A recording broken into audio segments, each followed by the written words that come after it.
Hey guys, welcome to my YouTube channel Trade Like BNF. So without wasting any much time, let me introduce you to the series first. तो ये एक complete series रहने वाली है from basic to advanced. Basic बोले तो complete scratch. 0% idea है, no issues. In fact अगर 0% आइडिया है that's a plus point for me as well as you, क्योंकि क्या होता है कि अगर हमने सेम टॉपिक दो अलग अलग लोगों से सीखा होता है तो वी स्टार्ट कंपेयरिंग और रिलेटिंग द थिंग्स, तो ओवरऑल काफ़ी कुछ कंफ्यूजिंग हो जाता है. तो अगर आपने इससे पहले कहीं और नहीं सीखा है तो इट्स अ गुड पॉइंट. तो लेट्स डिस्कस कि टॉपिक कौन कौन से कवर रहने वाले हैं.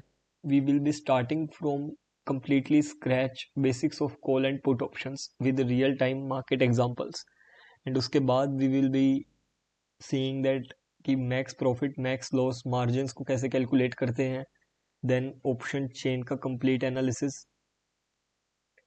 देन उसके बाद options Greek, delta theta vega gamma and plus second order Greek रहेंगे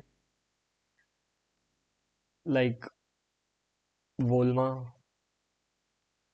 रो etcetera.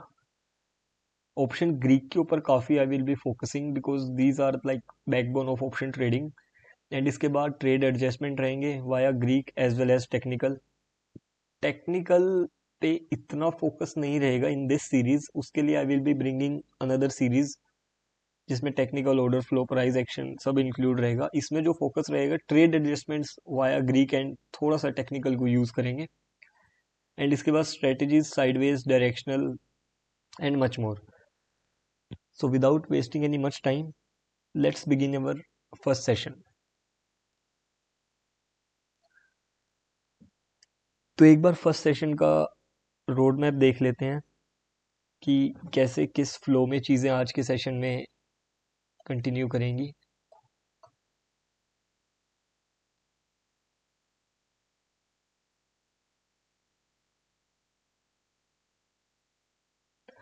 So we will be starting with 100% practical trading based knowledge. No definition bullshit या theory based चीज़ें.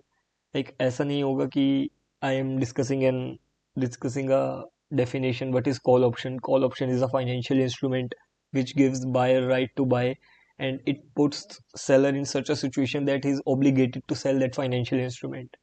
ऐसा नहीं होगा. Completely real time market example से हर चीज़ को discuss करेंगे.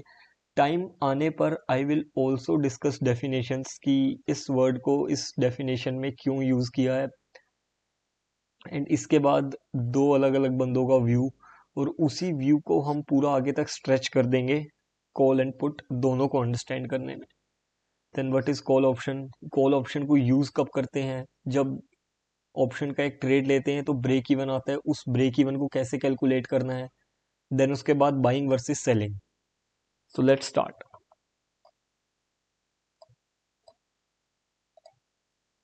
सो एक एग्जांपल के साथ स्टार्ट करते हैं.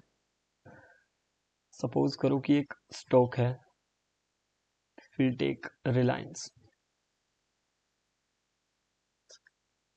आज रिलायंस का प्राइस फॉर एग्जांपल है 1000, एंड आज की date hypothetical we will consider 1 March. Perfect.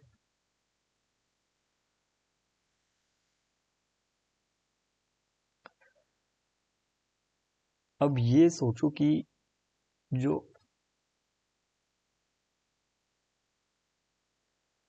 Reliance का स्टॉक है, दो बंदे हैं.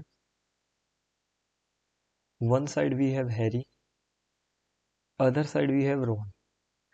दोनों का रिलायंस को लेके एक डिफरेंट व्यू है. वो क्या है कि जो हैरी है उसको ये लगता है कि स्टॉक अच्छा खासा शूट अप करेगा, ऊपर जाएगा. अगर ये स्टॉक आज 1000 रुपये का है तो ये मे बी 1500 चला जाए, ये मे बी 1800 चला जाए, या इससे भी ऊपर चला जाए. उसको ये नहीं पता कितना जाएगा, बट वो इतना श्योर है ये ऊपर जरूर जाएगा. एंड वहीं दूसरी तरफ रोन है. रोन का क्या व्यू है कि ये स्टॉक ना 1000 रुपये को एक्सीड नहीं करेगा. नीचे जाए या ना जाए नहीं पता, बट रोहन को ये लगता है कि यार ये 1,000 रुपये नहीं एक्सीड करेगा, इतना पक्का है। इन दोनों के व्यू में एक चीज कॉमन है, ये व्यू ना 30th मार्च तक है। आज क्या है, 1 मार्च, और इनका जो व्यू है वो है 30th मार्च तक। यानी कि हैरी को ये लगता है कि 30 मार्च तक ये 1,000 रुपये का स्टॉक अच्छा खासा ऊपर होगा, और जो रोहन है उसको ये लगता है कि ये स्टॉक 30 मार्च तक 1,000 रुपये ही रहेगा। आई होप यहां तक सब कुछ क्रिस्टल क्लियर है। तो आगे क्या होता है, before moving further I would like to mention that यार साथ साथ नोट्स बना लेना, it will be very useful for you. So अब आगे क्या होता है कि जो हैरी है, जिसको ये लग रहा है कि ये 1,000 रुपये का स्टॉक ना अच्छा खासा शूटअप करेगा, वो जाता है रोन के पास। रोन को कहता है कि यार तू आज ना मेरे से 200 रुपया रख ले, और 30th मार्च तक ये स्टॉक ना 1,000 रुपये से जितना भी ऊपर होगा ना मुझे डिफरेंस दे दियो। यानी कि एग्जाम्पल, अगर ये स्टॉक 1,200 हुआ तो तू मुझे 200 दे दियो, और अगर ये 1,300 हुआ तो 300, 1,500 हुआ तो 500। बेसिकली 1,000 रुपये से जितना भी ऊपर हुआ ना, 1,000 रुपये से जितना भी ऊपर हुआ डिफरेंस दे दियो। और अगर ये स्टॉक 1,000 रुपये पे ही स्टक रह गया तो ये जो 200 रुपया है ना, तू रख लियो, तू अपनी जेब पे ले जाइयो। रोहन सोचता है यार मेरे को तो वैसे ही ये लग रहा है कि ये स्टॉक 1,000 रुपये से ऊपर नहीं जाएगा, और अगर रोहन सोचता है मेरा व्यू ठीक हो गया ना तो मेरे को बेफालतू का 200 रुपया खाने को मिल जाएगा। बेसिकली एग्जाम्पल एक और देखते हैं। सपोज एक प्लॉट है जिसकी वैल्यू आज 1 करोड़ है। आपको ये लगता है कि 6 महीने बाद ना ये प्लॉट 1 करोड़ से अच्छा खासा ऊपर होगा, मे बी 1.5 करोड़ हो जाए या मे बी 1.25 हो जाए। और वहीं दूसरी तरफ एक बंदा है, उसको ये लगता है कि यार ये प्लॉट ना 6 महीने बाद भी 1 करोड़ पे ही स्टक रहेगा। तो आपने क्या किया, आप उस बंदे के पास गए, आपने उसको कहा यार मेरे से 1 लाख रुपया आज की डेट में रख ले, और 6 महीने बाद ये प्लॉट 1 करोड़ से ना जितना भी ऊपर होगा ना मुझे डिफरेंस दे दियो। यानी कि अगर ये प्लॉट 1 करोड़ 5 लाख का हुआ तो 5 दे दियो, 1 करोड़ 10 का हुआ तो 10, एंड अगर 1 50 का हुआ तो 1.5, सॉरी, अगर 1 करोड़ 50 लाख का हुआ तो 50 लाख। जो बंदा ये था ना, जिसको ये लग रहा था कि यार ये प्लॉट 1 करोड़ को नहीं एक्सीड करेगा, वो ये 1 लाख रुपया लेने को तैयार हो जाएगा। क्यों? क्योंकि उसको ये लग रहा है यार वैसे भी प्लॉट ने ऊपर तो जाना नहीं, और अगर प्लॉट ऊपर नहीं गया तो कॉन्ट्रैक्ट के अकॉर्डिंग ना इसका 1 लाख रुपया मैं रख लूंगा। Same is the scenario here, कि हैरी जिसको ये लग रहा था कि प्लॉट, सॉरी, रिलायंस का शेयर 1,000 रुपये से अच्छा खासा ऊपर जाएगा ना, वो आज की डेट में ना रोन को 200 रुपया दे देता है। किस कंडीशन पे? इस कंडीशन पे कि 30 मार्च तक ये शेयर, यानी कि रिलायंस का शेयर 1,000 रुपये से जितना भी ऊपर होगा ना, रोन हैरी को डिफरेंस देगा। ठीक है, बदले में हैरी ने 200 रुपया उसको दिया, और अगर स्टॉक 1,000 पे ही स्टक रह गया तो वो 200 रुपया रोन का हो जाएगा। तो मुझे एक चीज बताओ, एग्जाम्पल, नहीं एक चीज बताओ, छोड़ो एग्जाम्पल को, कि 30th मार्च को, इसको हटा देते हैं, ठीक है, कि 30th मार्च को जो हैरी है वो स्टॉक प्राइस बेयर मिनिमम कितना, बेयर मिनिमम कितना चाहेगा कि यार इतना तो चला जाए। बेयर मिनिमम डील को जो नोटबुक में नोट करके रखा होगा उसको एक बार चेक करो, देखो कि कितना चाहेगा।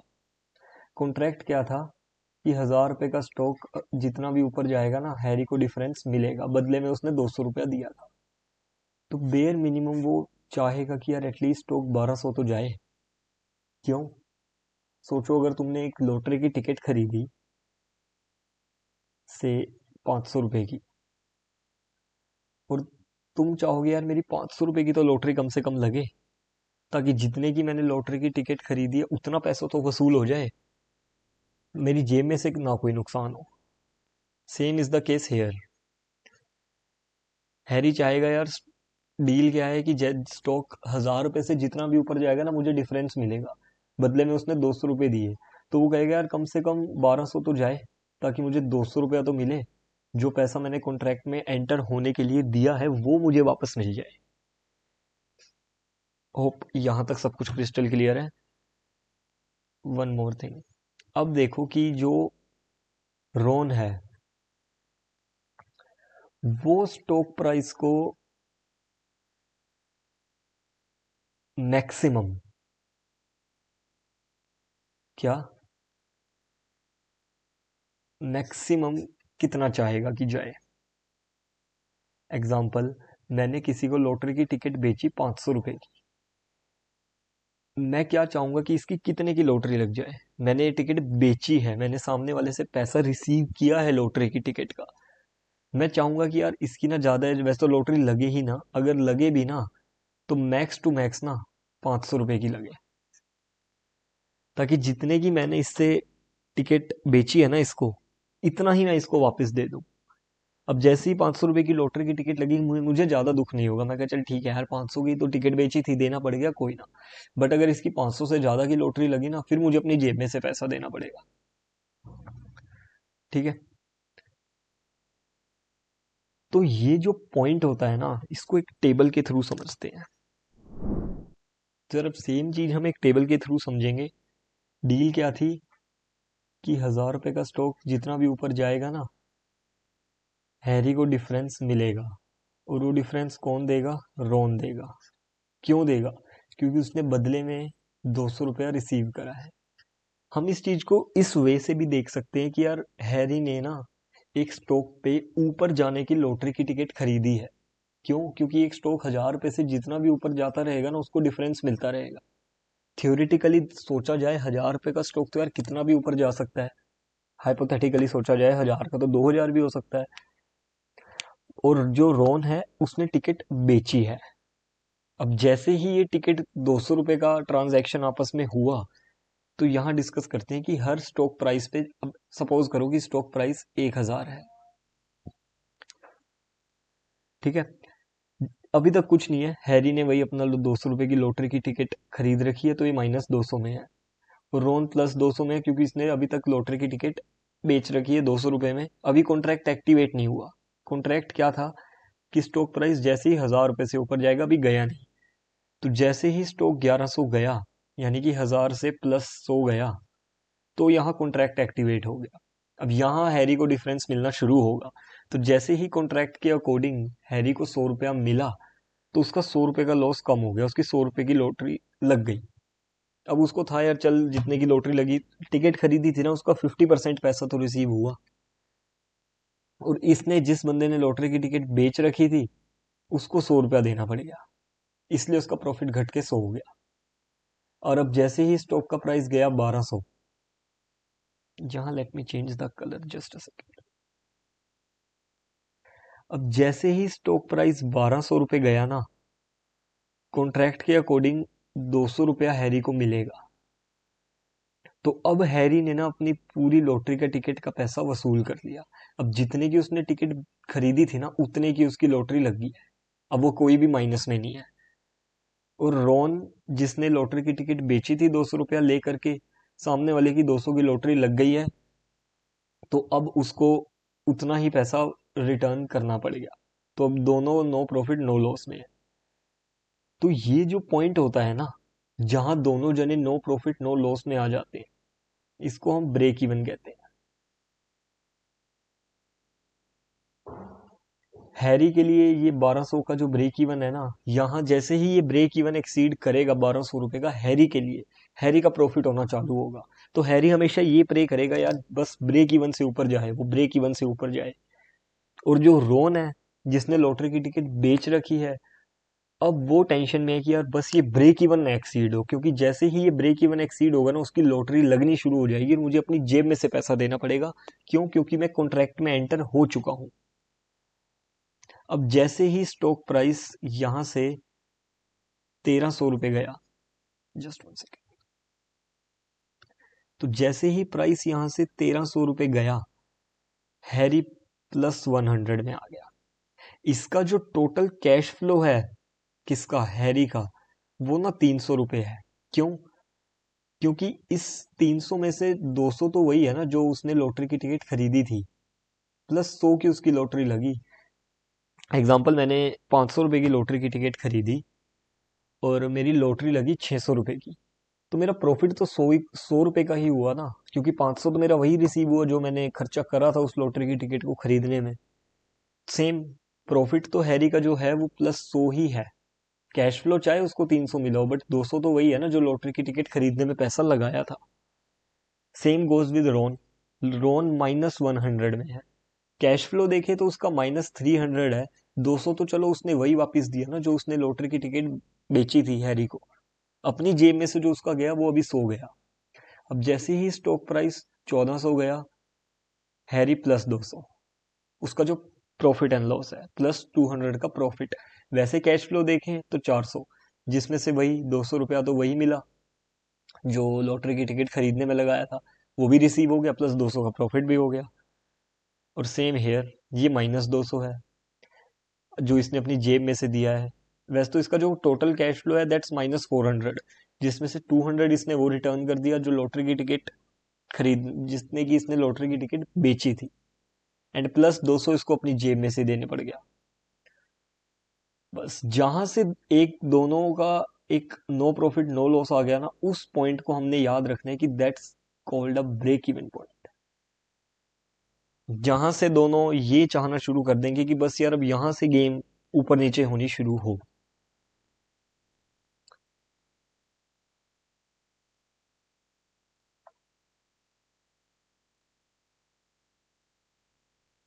तो अभी हमने ये देखा कि जो हैरी है इसने ना ऊपर जाने की लॉटरी बाय करी थी। कौन से शेयर की? रिलायंस की। क्या कॉन्ट्रैक्ट था कि जैसे ही रिलायंस का शेयर 1000 रुपए को एक्सीड करेगा ना, मेरा प्रॉफिट होना शुरू हो जाएगा, मतलब मुझे डिफरेंस मिलना शुरू हो जाएगा। ठीक है। ये जो ऊपर जाने की लॉटरी है ना, इसको एक नाम दिया गया है, दैट इज कॉल ऑप्शन।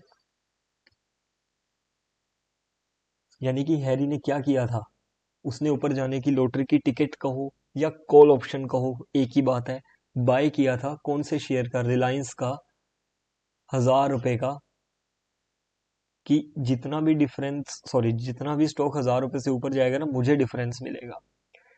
यानी कि एग्जाम्पल,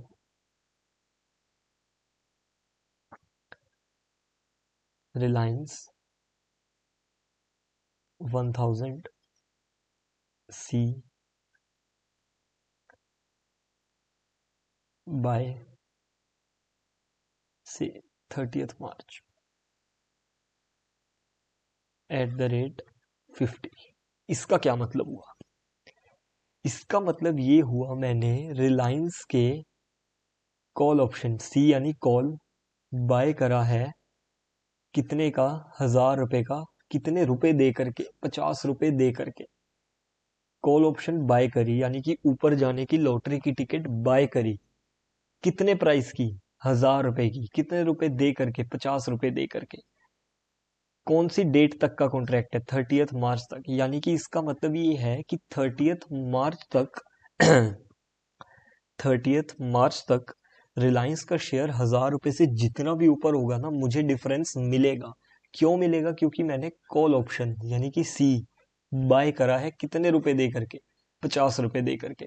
और जैसे ही मैंने बाय करा, मैंने क्या दुआ करनी शुरू कर दी भगवान से कि हे भगवान, ये शेयर ना शूट अप करे ऊपर की तरफ।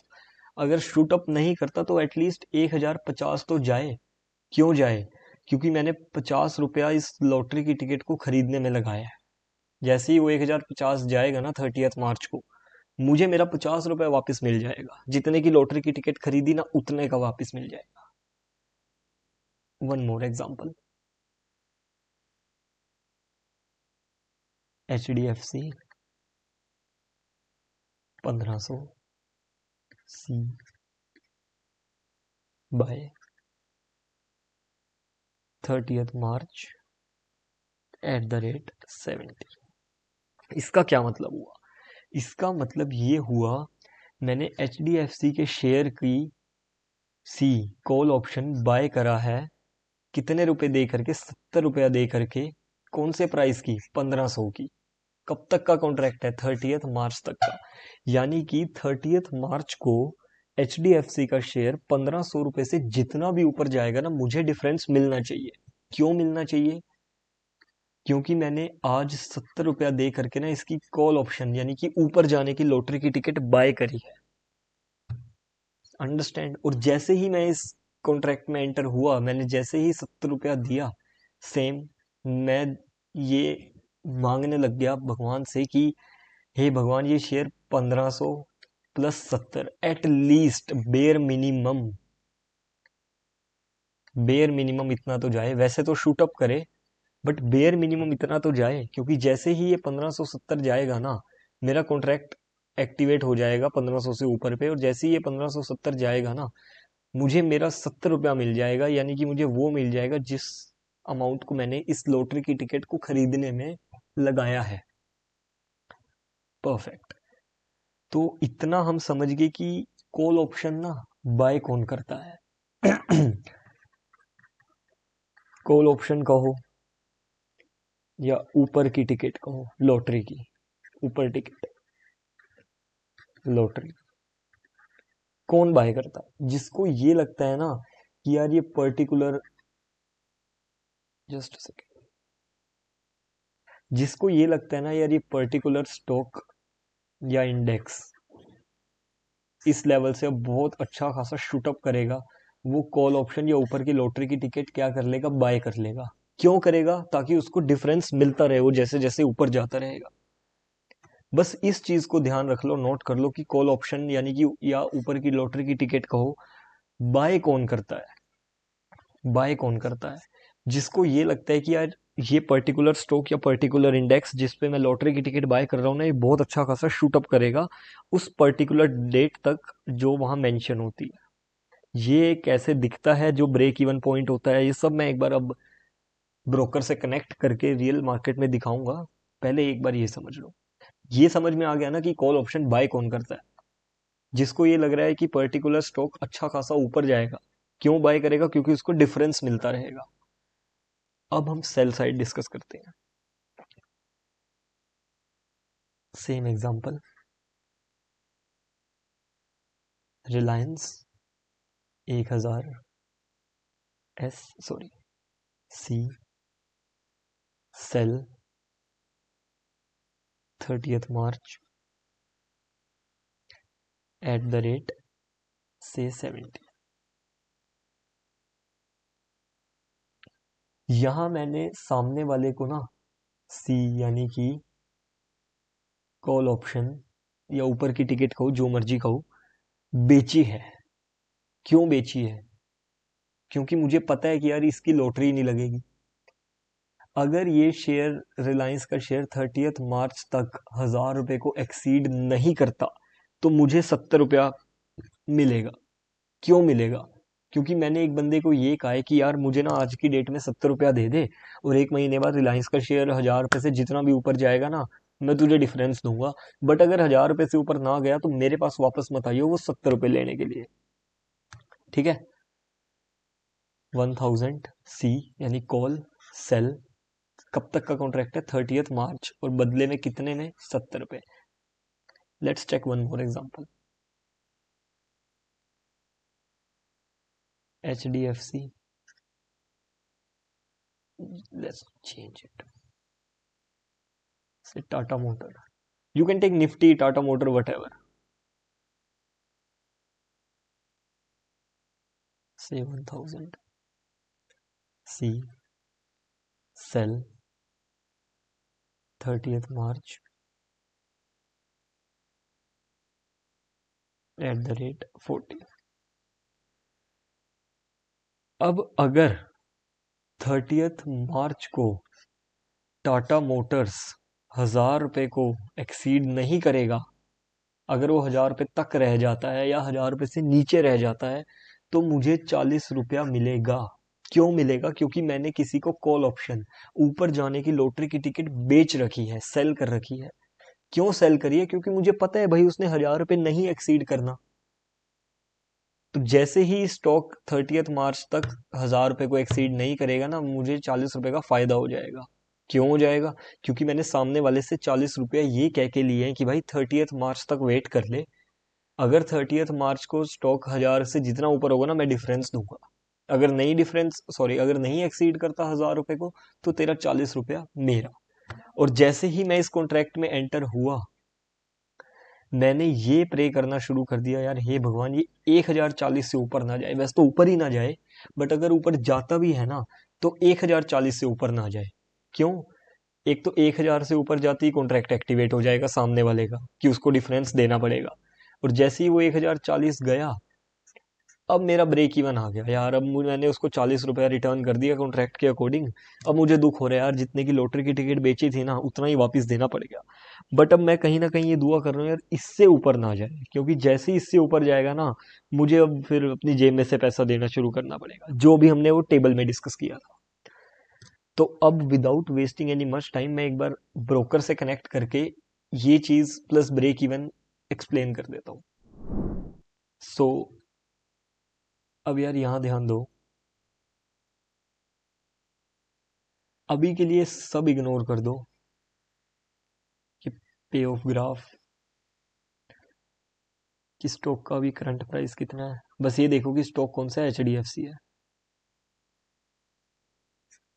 ठीक है, अभी जहां सिर्फ ध्यान देना है ना, वो है ये बॉक्स।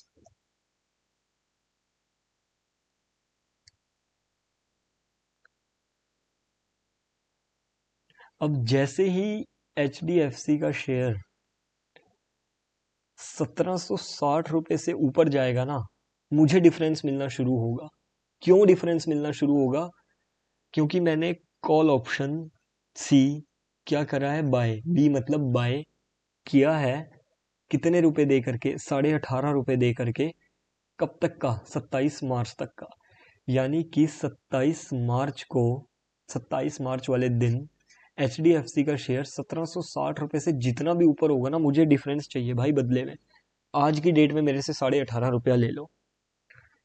ठीक है, बी मतलब बाय, ये वही। अब एक सेकेंड, इसको मैं दोबारा एक्सप्लेन कर दूंगा, बट यहाँ मैं जो एग्जांपल में दिखा रहा था ना, सी कॉल ऑप्शन, ये वो है। बट यहाँ पे ना CE लिखा हुआ है।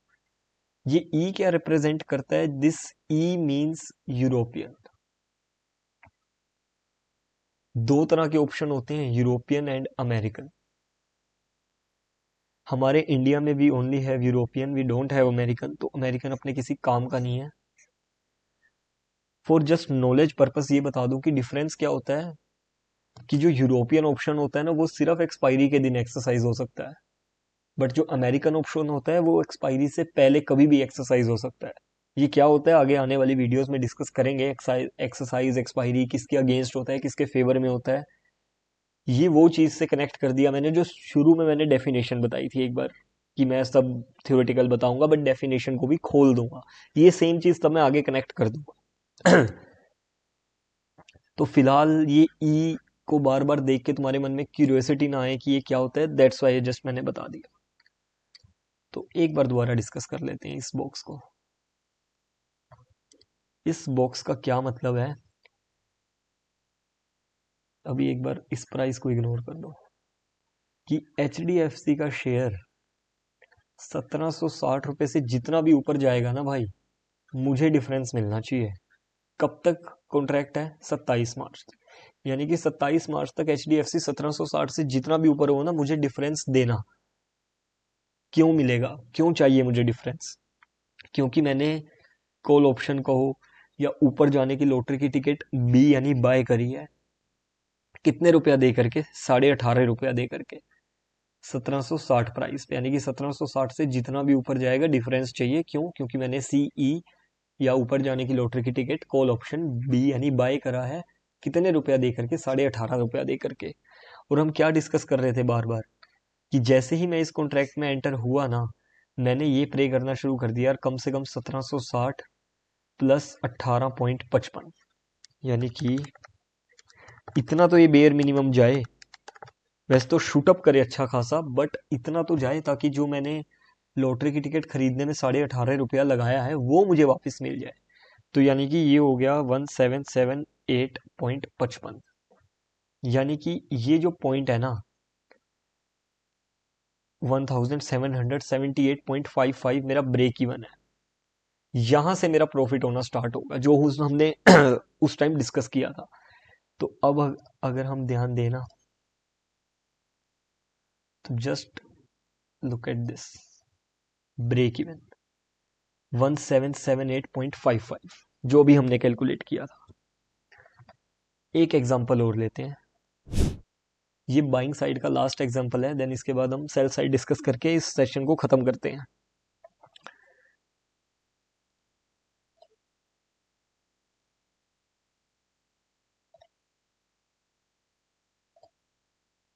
सो वंस अगेन इग्नोर एवरीथिंग कि अभी प्राइस कितना है, ये पे ऑफ ग्राफ क्या है, ठीक है। Just focus on this box. इसका क्या मतलब हुआ कि भाई टाटा मोटर का शेयर, जस्ट सेकेंड, कि भाई टाटा मोटर का शेयर ना 700 रुपये से जितना भी ऊपर होगा ना 27 मार्च तक, मुझे डिफरेंस चाहिए। चाहे वो कितना भी ऊपर हो, मुझे डिफरेंस चाहिए। क्यों चाहिए? क्योंकि मैंने सीई कॉल ऑप्शन या ऊपर जाने की लॉटरी की टिकट बी यानी बाय करी है। कितने रुपया दे करके? 8.5 ऑलमोस्ट दे करके। कब तक का कॉन्ट्रैक्ट है? 27 मार्च तक। मतलब कि 27 मार्च वाले दिन टाटा मोटर का शेयर 700 रुपये से जितना भी ऊपर होगा मुझे डिफरेंस चाहिए। क्यों? क्योंकि मैंने कॉल ऑप्शन बाय करा है, लॉटरी की टिकट बाय करी है। और जैसे ही मैंने ये बाय करा, मैंने ये कॉन्ट्रैक्ट एंटर किया, मेरी दुआ चालू की यार 700 प्लस 8.60 बेयर मिनिमम इतना तो जाए, ताकि जो ये 8.5 पौने 9 रुपया जो मैं लगा रहा हूँ टिकट खरीदने में या कॉल ऑप्शन खरीदने में, इतना तो मुझे मिल जाए। यानी कि यहाँ मेरा जो ब्रेक इवन निकल के आएगा ना, वो हो गया 708.60। एक बार कंफर्म कर लेते हैं।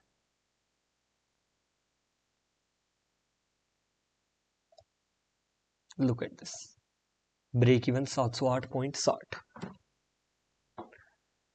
परफेक्ट। अब एक बार सेल साइड का एक एग्जांपल डिस्कस करके इसको खत्म करते हैं सेशन को। Once again focus on this box. हर एक चीज इग्नोर कर दो इस बॉक्स के अलावा, एक एक चीज आगे डिस्कस करूंगा मैं। एलटीपी लेटेस्ट प्राइस अभी कितना है छोड़ो, शेयर कौन से, बस ये ध्यान दो, रिलायंस। भाई इसका क्या मतलब हुआ? इसका मतलब ये हुआ कि 27 मार्च को अगर रिलायंस का शेयर 1270 को एक्सीड नहीं करता, यहीं रह जाता है या इससे नीचे रह जाता है ना, तो मुझे 13.5 या 13.15 रुपया मिल जाएगा। क्यों मिल जाएगा? क्योंकि मैंने ऊपर जाने की लॉटरी की टिकट ने एक बंदे को बेची है, एस यानी सेल करी है।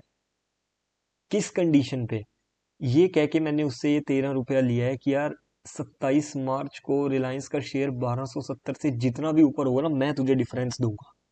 क्यों दूंगा? क्योंकि मैंने बदले में तेरे से 13 रुपया लिया है। और अगर 1270 से ऊपर नहीं गया ना, तो ये 13 रुपया, 13 रुपीज जो तेरा है वो मेरा प्रॉफिट हो जाएगा। परफेक्ट। तो जैसे ही मैं इस कॉन्ट्रैक्ट में एंटर हुआ ना, मैंने दुआ करनी चालू कर दी यार ये 1270 को ना एक्सीड करे। और अगर गलती से कर भी जाए ना, तो 1270 प्लस 13.5 यानी कि 1283.5, इससे ऊपर ना जाए। क्योंकि यहां तक मैंने सामने वाले को उतना पैसा दे दिया जितना मैंने उससे ये कह के रिसीव किया था कि मैं तुझे दूंगा, जितना भी डिफरेंस होगा। जितने की मैंने उसको लॉटरी की टिकट बेची थी ना, यहाँ मैंने उसको उतना ही पैसा दे दिया। यानी कि उसकी उतनी ही लॉटरी लग गई जितनी की उसने टिकट खरीदी थी। अब यहाँ से अगर प्राइस और ऊपर जाता है ना, तो भाई उसकी एक्चुअल लॉटरी लगनी शुरू हो जाएगी, उस मुझे अपनी जेब में से उसको पैसा देना शुरू करना पड़ेगा। तो मेरे लिए ये ब्रेक इवन हो गया 1283.5। एक बार इसको चेक भी कर लेते हैं, सॉरी 1283.15। सी ब्रेक इवन। तो आपने एक चीज देखी कि ब्रेक इवन बायर और सेलर के लिए सेम रहता है, बट वो बायर के लिए प्रॉफिट का होता है, सेलर के लिए लॉस का होता है। एक एग्जांपल और देखते हैं, लेट्स टेक एक्सिस बैंक। मैं एक्सिस बैंक ले रहा हूँ, स्टॉक ले रहा हूँ, आप सेम चीज को निफ्टी, बैंक निफ्टी से भी कंपेयर कर सकते हो, इंडेक्स से भी कंपेयर कर सकते हो। तो यार ये सेल साइड का लास्ट एग्जांपल है। शेयर कौन सा है? Axis bank. बस तुमने ये याद रखना है और कहीं फालतू ध्यान मत दो। ये क्या कंडीशन है कि भाई अगर एक्सिस बैंक 27 मार्च को 1070 रुपये को एक्सीड नहीं करता, तो मुझे कितने का, 9.5 रुपये का, 9.55 का ना बेनिफिट हो जाएगा। क्यों हो जाएगा? क्योंकि ये 9.5 रुपया मैंने एक बंदे से रिसीव किया है, ये कह करके कि भाई 27 मार्च को एक्सिस बैंक का शेयर 1070 रुपये से जितना भी ऊपर होगा ना, मैं तुझे डिफरेंस दूंगा, बदले में मुझे 9.5 रुपया दे दे। और अगर ये शेयर 1070 से ऊपर नहीं जाता ना 27 मार्च को, तो भाई मेरे पास ये पैसे लेने वापस मत आइयो। ठीक है, लॉटरी की टिकट तूने खरीदी थी, लॉटरी की टिकट नहीं लगी, अपनी टिकट फाड़ के फेंक दियो। ठीक है, मेरे पास उसका पैसा लेने वापस मत आइयो। यानी कि मैंने एक बंदे को 1070 रुपये की कॉल ऑप्शन सीई क्या करी है, सेल करी है। कितने रुपए में बेची है मैंने वो लॉटरी की टिकट? 9.5 रुपए की। कब तक के लिए? 27 मार्च तक के लिए। इसका मतलब भी मैंने एक्सप्लेन कर दिया था। तो जैसे ही मेरा ये कॉन्ट्रैक्ट मैंने लिया ना, तो मैंने दुआ करनी शुरू कर दी, यार पहले तो ये उसकी लॉटरी ही ना लगे, और अगर गलती से लग भी जाती है ना, तो ये 1070 प्लस 9.55, यानी कि 1079.55, इतने से ऊपर ना आ जाए ये शेयर। क्यों? क्योंकि यहाँ मैं उतना ही पैसा उसको दे दूंगा जितने की मैंने उसको लॉटरी की टिकट बेची है। अगर इससे ऊपर जाता है ना भाई, तो मुझे मेरी जेब में से देना पड़ेगा, यानी कि ये मेरे लिए ब्रेक इवन है, सेलर के लिए। तो एक बार इसको देख भी लेते हैं। सी ब्रेक इवन 1079.55। तो ओके यार, this was it from my side, enough for today's session. I hope कि तुमने हर पॉइंट पे जहां तुम्हें नेसेसरी लगा जहां तुम्हें नेसेसरी लगा तुमने नोट्स बनाए होंगे। That was it from my side. Thank you so much for watching. जल्दी मिलते हैं। We will meet very soon for the next session.